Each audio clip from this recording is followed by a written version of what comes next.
정상혁 보훈군수가 강연 도중 부적절한 발언으로 논란을 빚고 있다는 소식 어제 전해드렸는데요.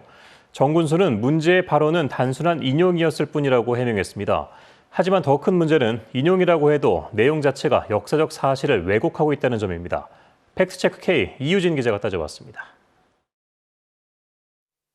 한일 청구권 협정 당시 일본으로부터 5억 달러를 받아 우리나라 경제 발전이 가능했다. 정상혁 보훈군수는 이 주장이 객관적인 평가라고 강조합니다. 한국의 발전의 기본을 5억 불을 받아서 했다. 이게 객관적인 평가입니다. 한일 청구권 협정 당시 일본은 한국에 3억 달러는 무상으로 2억 달러는 저리의 차관으로 제공하기로 합의했습니다. 그러나 3억 달러는 현금이 아닌 기술이나 인력 지원, 물품으로 한정했습니다. 이는 일본 기업이 우리 시장에서의 영향력을 키우는 계기였을 뿐만 아니라 만년 대일본 적자를 면치 못하는 경제적 동속의 원인이란 평가도 있습니다. 한일 협정을 통해서 이익을 누린 것은 도리어 우리보다는 일본이 더 많죠. 그걸 통해서 일본은 한국의 시장을 확대를 했고요. 역사적인 사실을 왜곡하기도 합니다.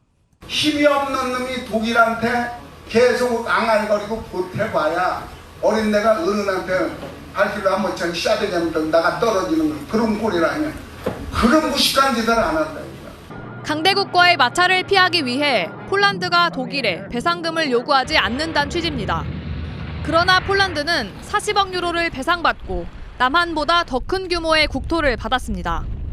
2017년엔 독일 정부의 2차 대전 배상금으로 1조 달러를 추가로 요구하기까지 했습니다. 더욱이 폴란드와 독일의 우호적 관계는 정 군수의 주장처럼 배상을 요구하지 않아서가 아니라 이미 진심 어린 사죄와 화해가 진행됐기 때문입니다. 우파적인 독일한테 더 많은 돈 받아야 된다. 이런 요구가 있기는데 윤리적인 필요성이 있다. 피해자들 위해서 우리는 더 많이 노력해야 된다. 1시간 40분 분량의 특강 원고는 정 군수가 직접 작성한 것으로 알려졌습니다. 정 군수는 신문의 칼럼을 인용하고 자신의 발언이 객관적 평가이자 역사계의 중론이라고 강조했지만 정 군수의 발언에서 객관적인 근거를 찾기는 쉽지 않았습니다. KBS 뉴스 이유진입니다.